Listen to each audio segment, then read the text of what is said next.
Hello, Frugal Force. Once again, this is Captain Frugal, and today I have another video. Now, this is different than my usual videos where I'm usually more happy and upbeat and talking about things I like.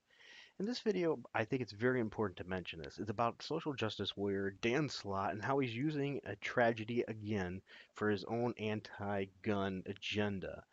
If you are not aware, there was on Wednesday, there was a shooter and a gunman believed to be a supporter of the former Democratic presidential candidate Bernie Sanders. He sprayed a hail of bullets at the GOP baseball practice, and he critically wounded House Majority Whip Steve Scalise, and he injured several others before the police took him down. These very brave police, I might add, that stood out there in the ball field and shot back and took the guy out. Now, Scalise is in critical condition. So anyway, we have this tragedy. And if you go to Dan Slott's Twitter feed, he, of course, never spares a tragedy to use his own agenda. And of course, he's retweeting things like this here. Day 147, the President of the United States does not deny reports that he's under criminal investigation. Once again, I'm just setting a precedent here that he can't go a day without doing anti-Trump rhetoric. But here's where it gets interesting. He puts, there are so many shootings in America that we have to talk about them afterwards. There's no good time to wait to have a discussion. So he can't even wait till the shooter's body turns cold to turn this into an anti-gun propaganda statement. And of course, he's retweeting things like this.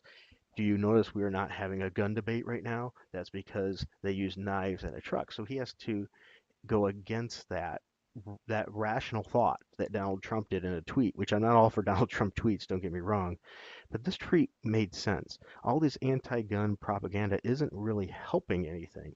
And of course, he's got to tweet that negatively. So, I will give him credit. He says, I'm not happy when any American is shot. You've retweeted Sandy Hook and I or Alex Jones in your feed. You get that's bad, right? So once again, my point is look at all this stuff he's got to go once again on his anti-gun propaganda. I wish I could say that there'd be a point when everyone would stand up and agree that guns have to go, but we passed that point years ago, and he retweeted this. Guns are actually used for protection as well. If those police officers, for example, didn't have guns, what would have happened? It would have been even worse.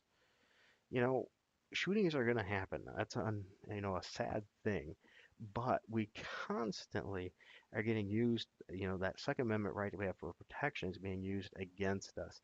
It's just ridiculous an amount of him using this tragedy as usual to use his propaganda agenda here. This is a Marvel Comics writer. Come on. This is ridiculous. These people need to maybe grow up a little bit, behave themselves. I mean, this was a tragedy. Let's not use that for your own political gain and notoriety. So anyway, I just wanted to share that. What is your thoughts on that? Are you sick of Marvel comic writers being overly political? And how do you think that's affecting the brand? I mean, our people get sick of this stuff. At least I know I do. I don't want to see it all the time. Oh, look, there's a new tweet. Let's see what happened just in this short time. Okay, at least this one wasn't an anti-gun. So I just wanted to share that. What are your thoughts on this situation? Is it classy or in my opinion, this is classless to sit there and use this time for your own political agenda. At least wait a little while and then talk about it. But no, once again, Dan Slott can't. Anytime he sees a shooting, he has to use that and propagate it. So let me know your thoughts in the comments below. And once again, thank you for your time and watching. And until next time, keep it frugal.